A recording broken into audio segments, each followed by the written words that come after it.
Black CEO insulted by billionaire's wife at Ritz-Carlton Gala hours later.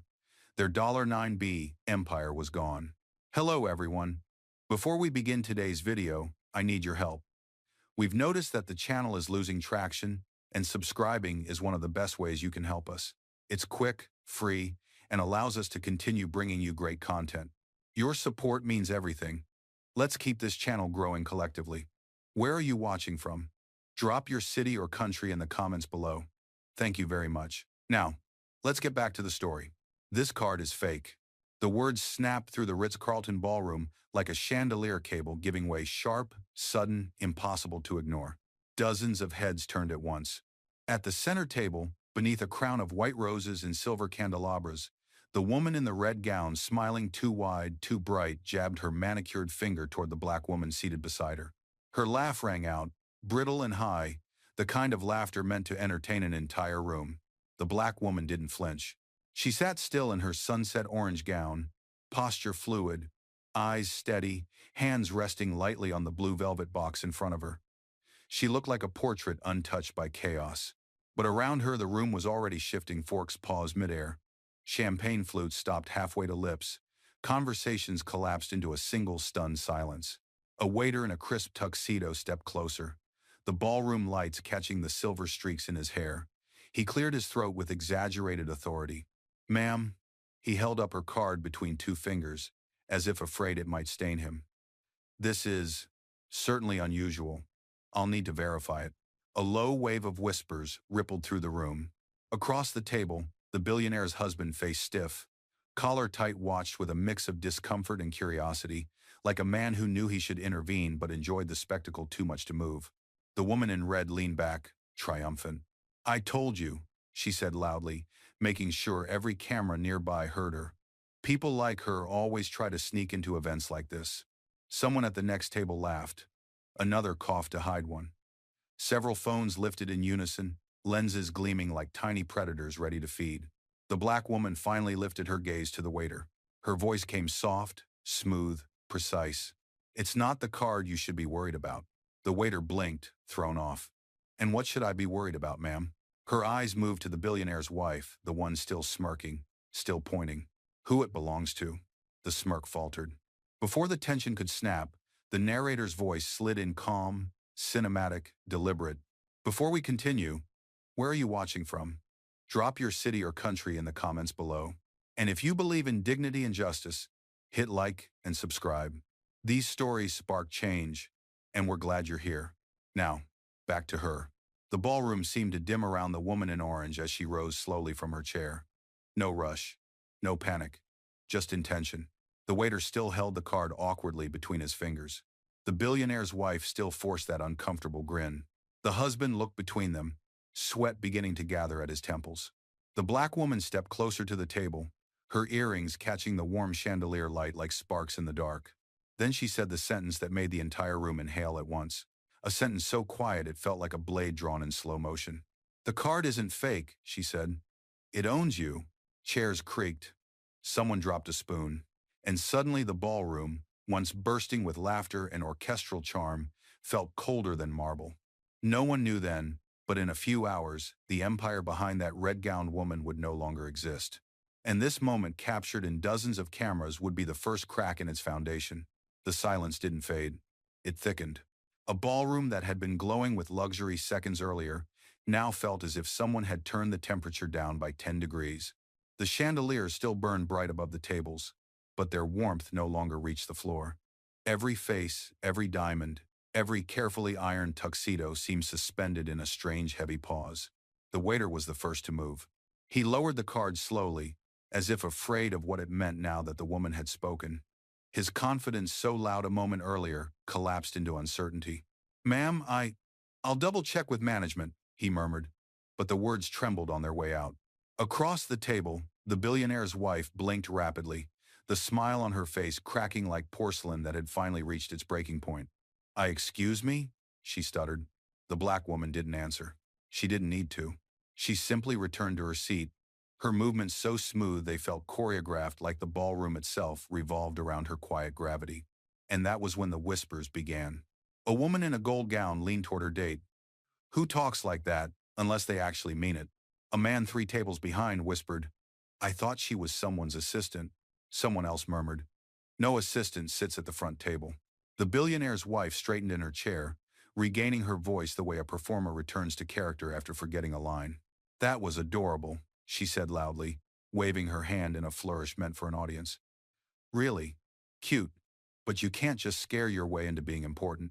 Her laughter attempted to reclaim control, but it failed. It wasn't bright anymore. It wasn't confident. It sounded thin like glass with a hairline fracture spreading beneath the surface. The billionaire himself, seated beside her, shifted uncomfortably. He glanced at the card still in the waiter's hand. Something about the weight of the room had changed. He felt it before he understood it. He leaned in toward his wife. Maybe you should lower your voice, he whispered. She snapped back. Why? She started it. But she was wrong. Everyone could feel that now. The smugness she'd worn like perfume was turning sour in real time. Across the table, the black woman lifted her water glass, the ice clinking softly. It was the only steady sound in the entire ballroom. When she finally spoke again, her voice carried just enough for the nearby tables to hear. You should be careful, she said. Some things in this room are realer than you think. The billionaire's wife scoffed. And what does that even mean? Before anyone could reply, a sudden vibration cut through the quiet, sharp, insistent, mechanical. The billionaire's phone lit up on the table. Then another vibration. Then another. A cascade of notifications poured across the screen. He frowned and reached for it, muttering, That's strange. More phones chimed around the room. Guests looked down. Eyebrows lifted. A hush spread like smoke. No one said anything yet, but tension began to coil under the tablecloths. The woman in red tried to dismiss it with a laugh. Honestly, people, can we at least wait until after dessert before panicking about whatever silly news alert is going around? But even she could hear the fear bleeding into her tone. The waiter returned, still pale, still clutching the card like evidence from a crime scene. Ma'am? I spoke to the manager. He swallowed hard. Your card is valid. Those 4 words cut deeper than the insult that had started everything. A few guests gasped. The billionaire's wife froze in her seat, lips parted, eyes wide. Her husband looked from the waiter to the woman in orange, as if finally seeing her clearly. And the black woman, calm, composed, untouched, set her glass down with a soft, deliberate click. That sound, tiny as it was, felt like the moment a storm decides where it will strike. Because now the room understood something it hadn't before. This woman didn't need to raise her voice. She didn't need to stand. She didn't need permission. Whatever power she held, it was already here. And it was already unfolding. The Ritz-Carlton ballroom tried to recover, but it couldn't. Music resumed soft strings, a polite attempt by the orchestra to patch the silence. But the notes wavered, unsure, like they were playing to an audience that no longer existed. Conversations attempted to restart, but every voice carried hesitation, as if each person feared being the next one caught staring. At the center table, the woman in the orange gown remained still. But now people watched her with a different kind of curiosity. Not mockery, not dismissal, something closer to caution, respect born too late. She didn't look around. She didn't acknowledge the shifting room. Instead, she unfolded her napkin with slow precision, the fabric whispering against the linen tablecloth. It was the sound of someone entirely in control of her own space, even here, even now. The billionaire studied her from behind his champagne flute. His wife studied her too, but with a different expression, fear wearing the mask of fragile arrogance. No one knew the truth about the woman at their table. Not yet. The truth had been kept hidden for years, by design, because she hadn't built her empire to be admired. She built it to be untouchable. Her name, unspoken in this ballroom, was synonymous with a multi-sector titan that had quietly reshaped global infrastructure. A company whispered about in boardrooms, but rarely linked to a face. A presence felt more in numbers than in headlines. She had started 26 years earlier, one laptop, one apartment, one promise to herself after being turned away from an internship she was overqualified for. People like you don't make it to rooms like this. A manager had told her that at 21. So she built rooms of her own. She learned the language of capital the way some people learn instruments, by sound, by pattern, by instinct. While others were posting for attention, she was building in silence. While tech darlings begged for funding, she acquired companies that funded themselves. While the billionaire's wife hosted galas for charity, The woman in orange had quietly purchased the charity's entire parent network. But none of that mattered to the people in this ballroom. They believed what they could see, and she had never given them anything to look at. Until tonight.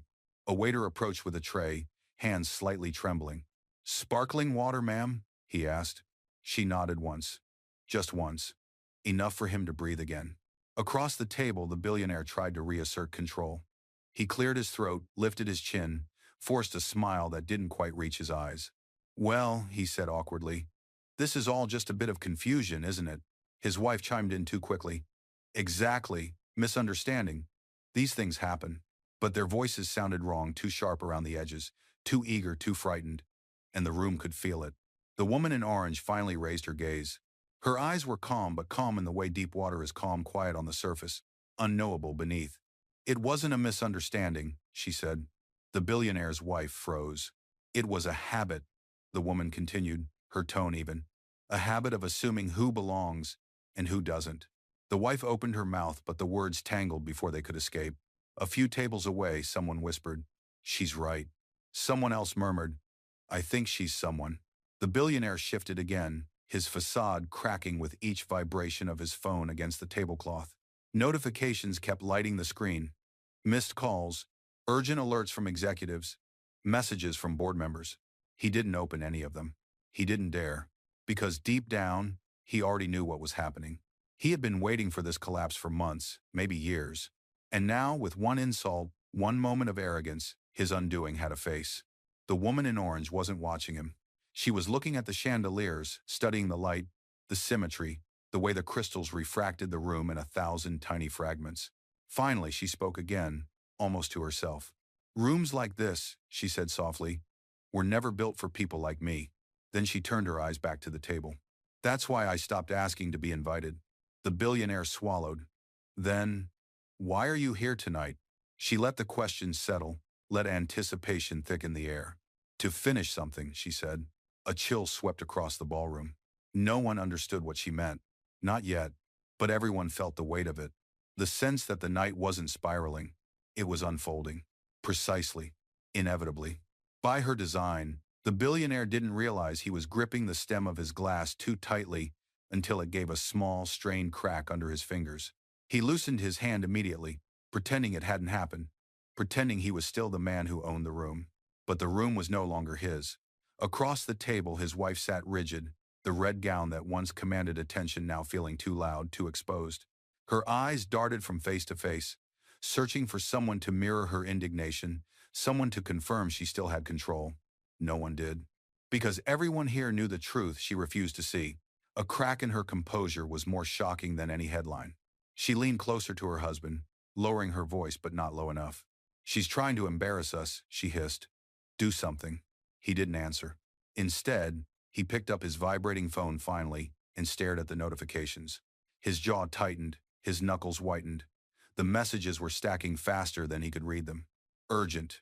Need you on call as soon as possible. Numbers off by 3%. Could be worse. Liquidity mismatch. We need direction. Where are you? This is bad. Seriously bad. He flipped the phone face down. The orchestra attempted another swell of strings, but even the music felt hesitant, like the musicians sensed something tectonic shifting beneath the marble floors. The billionaire's wife straightened abruptly, plastering on a brittle smile. "Honestly," she announced to the table, "I think we're all taking this far too seriously. It's just a card. It's just a moment. People exaggerate." But her voice quivered, and everyone heard it. 2 seats down, a hedge fund director whispered to his partner, "She's covering something." A socialite whispered back, "Or hiding from something." They weren't wrong.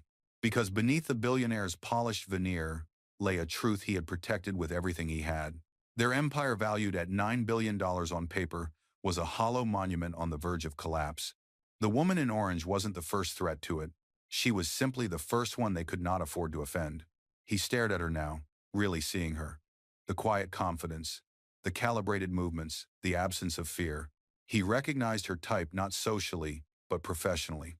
He had met people like her in rooms he never mentioned to his wife. Rooms where fortunes were saved or erased with a pen stroke. Rooms where power didn't sparkle, it suffocated. He cleared his throat. "What exactly is it you're here to finish?" he asked, trying to sound in control. The woman in orange didn't respond immediately.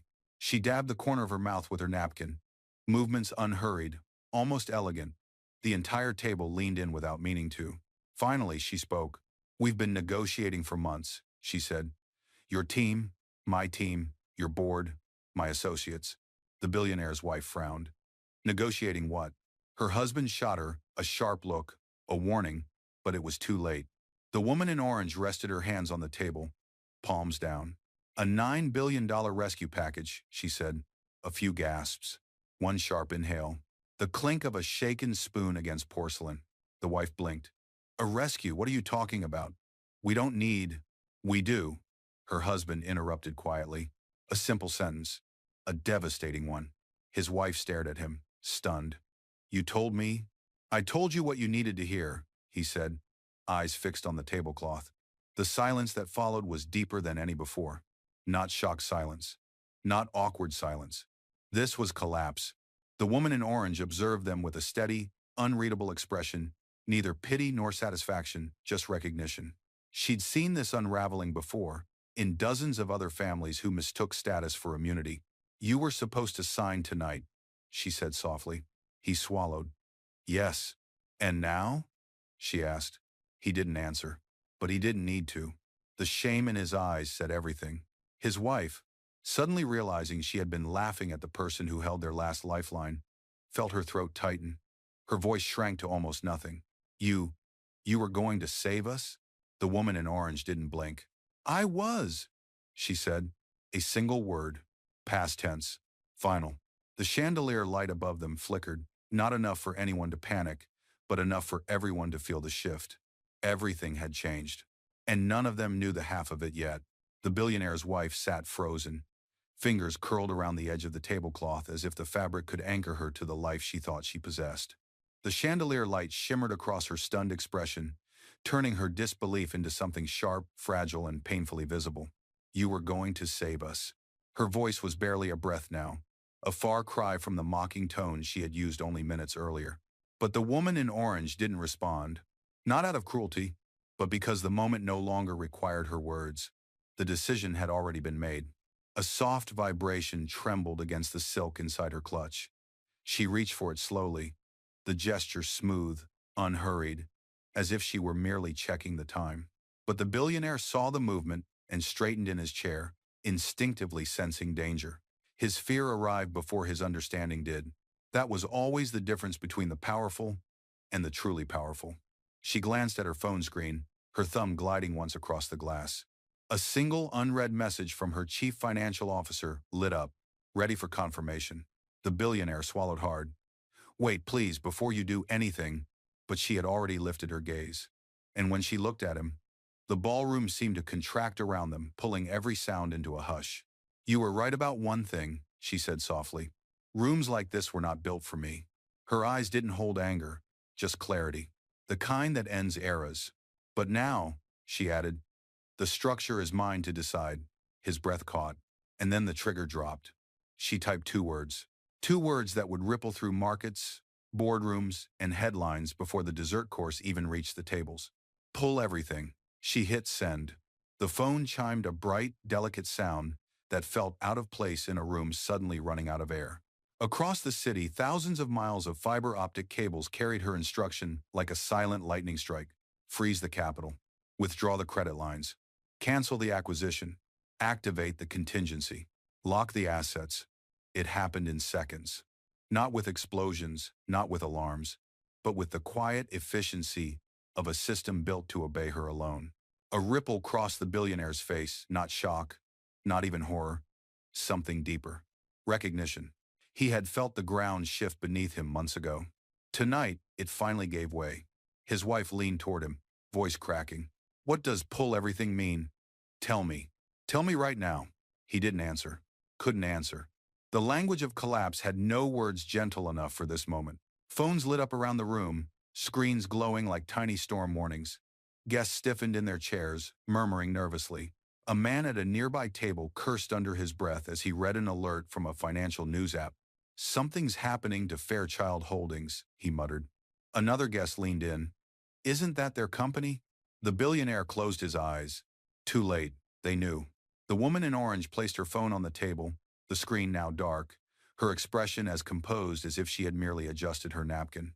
His wife stared at her, trembling. You can't just take away our future. The woman's voice remained steady. No. You did that when you mistook arrogance for power. The wife's face twisted. Please, there must be something. There was, the woman said. There was a deal. There was trust. There was time.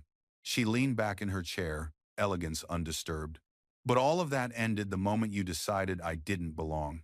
The billionaire pressed his fist against his mouth, as if holding back a collapse too large to show publicly. The orchestra, sensing the tension, began a new piece, but the strings wavered, unsure, unable to pretend the room hadn't shifted on its axis. Then came the next notification. A guest gasped. Another pressed a hand to her chest.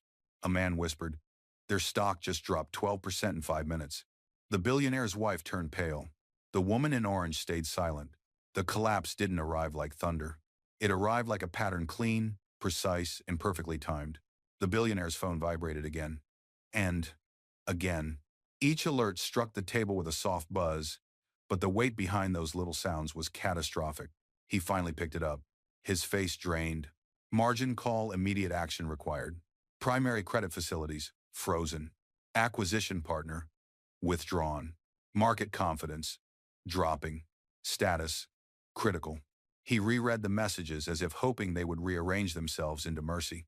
They didn't. Across the ballroom, other phones were lighting up. Guests leaned toward their screens, whispering in disbelief. A man from the investment firm at table 9 stood so abruptly, his chair screeched across the marble. "Oh my God," he said, voice carrying. "Fairchild Holdings is tanking." Head snapped toward the billionaire. His wife clutched his arm. "This is a mistake," she whispered sharply. "Fix it. Fix IT." But he stared at her like she had asked him to stop gravity. "I can't," he murmured. Those two words, so quiet, so defeated, rippled through the surrounding tables. The woman in orange remained calm, hands resting lightly on the tablecloth. She was not watching the billionaire. She was watching the room, watching how the air shifted as truth caught up with pretense. Her phone chimed once. A message from her legal chief. Executed. All points closed. No remaining obligations. Clean, surgical, irreversible. The billionaire's CFO called him next. His phone rang out loudly, the ringtone cutting through the shaky violin lines from the orchestra. He answered, voice barely holding. "Tell me you have something." A pause. Then a strained voice. "Sir, the withdrawal triggered a liquidity failure. We can't stabilize the positions. We needed that acquisition finalized tonight. Without it," the billionaire shut his eyes. The CFO continued, voice cracking. "We're insolvent. The second suggests for eyes. A Donnan." The wife jerked back like she'd been slapped. "Insolvent? No. No, that's impossible." But reality didn't need her permission. Across the ballroom, screens flashed, guests receiving synchronized news alerts.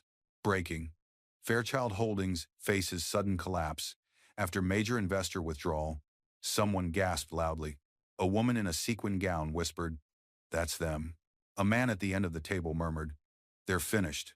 The billionaire's wife finally turned to the woman in orange, no longer with scorn, but with the hollow desperation of someone staring at the edge of a cliff. Her voice cracked. You planned this." The woman's expression didn't shift.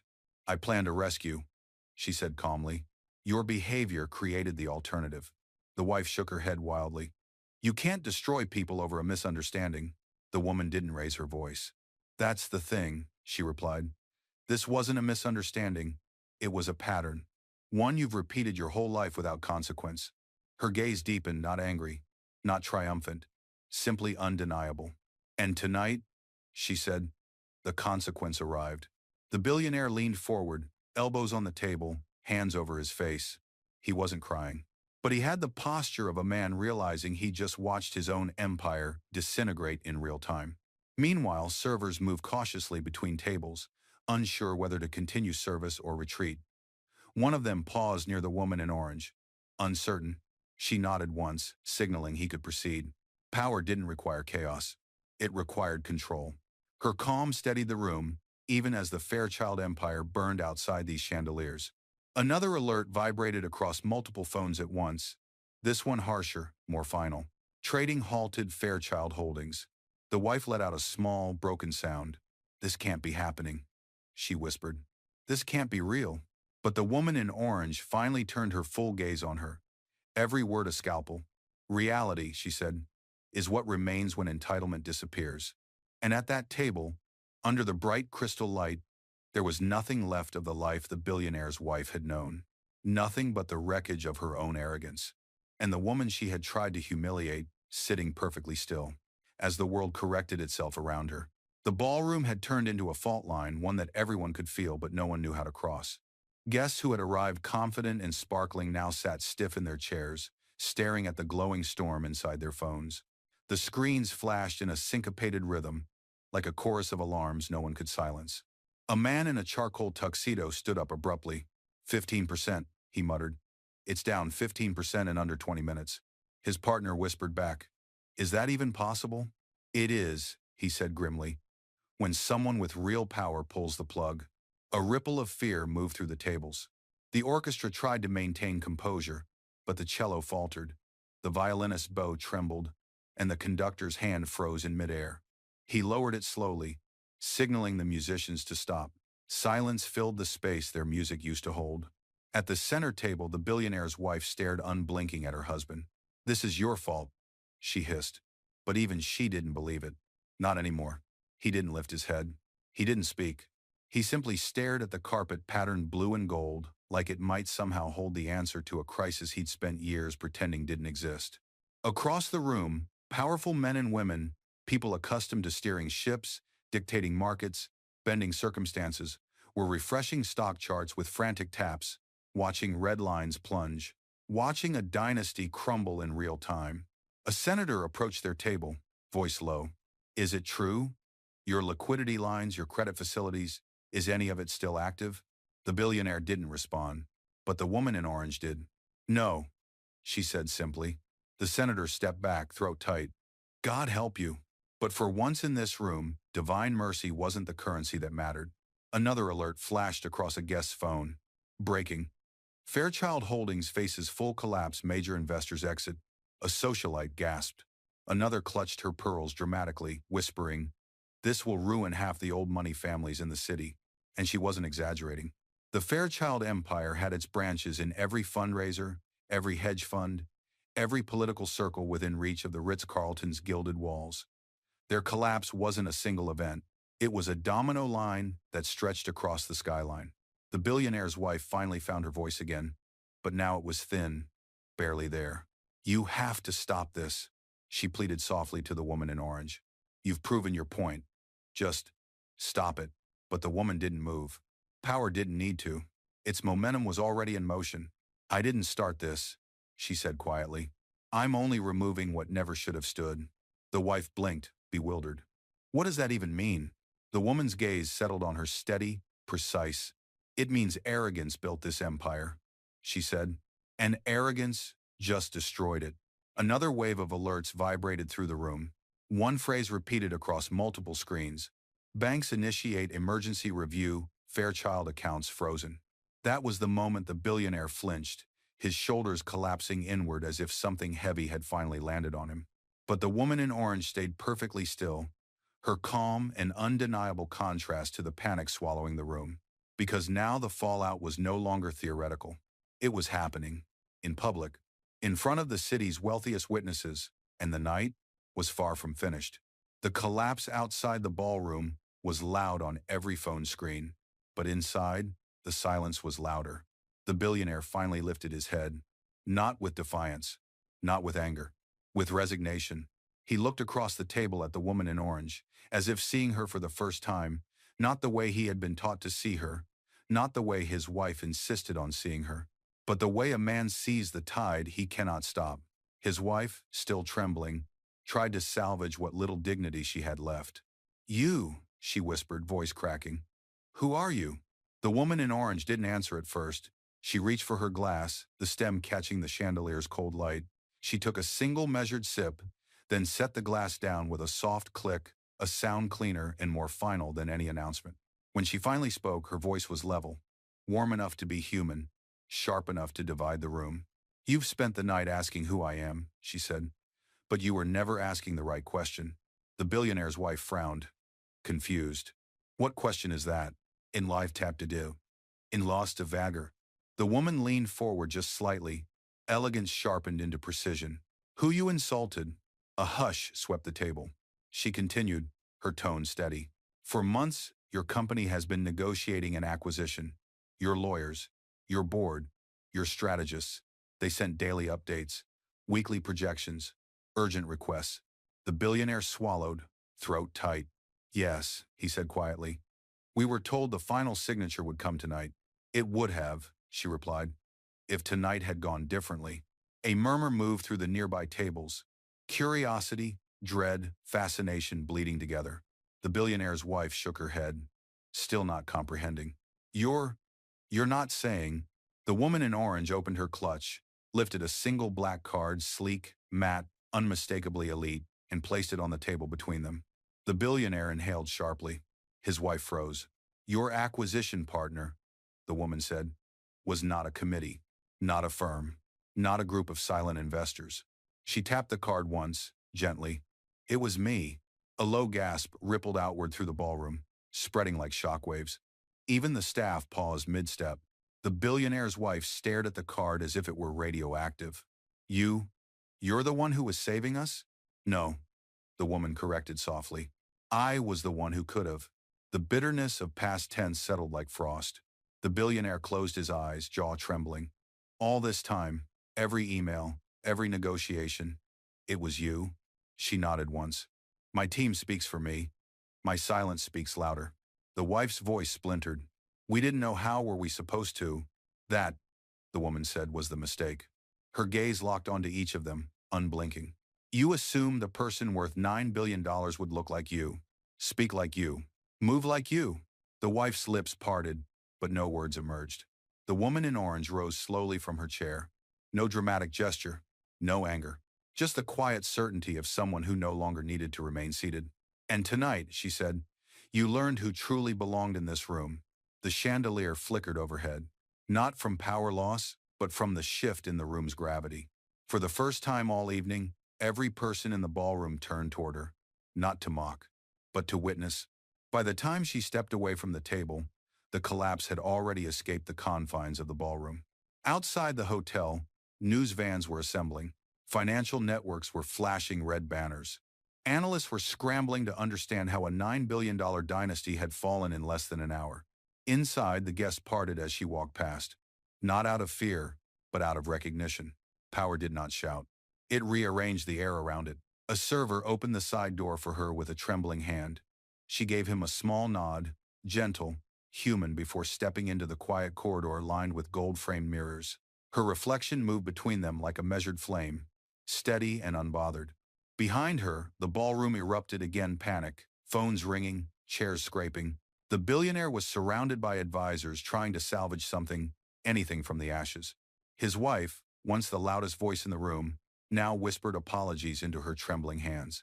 But apologies could not unmake consequences. At the elevator, her phone buzzed once more. A message from her CFO. Fairchild, full collapse. All assets reclaimed. Transition complete. She typed a single reply. Proceed with the foundation transfer. Children's fund first. No delays. If a fortune had to fall tonight, then its remains would build something worth standing. The elevator doors slid open. She stepped inside, the glow from the ballroom fading behind her. As the doors closed, the last sound that reached her was the soft, distant shatter of a world correcting itself. Not out of vengeance, but out of balance. And the woman in the orange gown descended, calm as ever, into the night she had rewritten.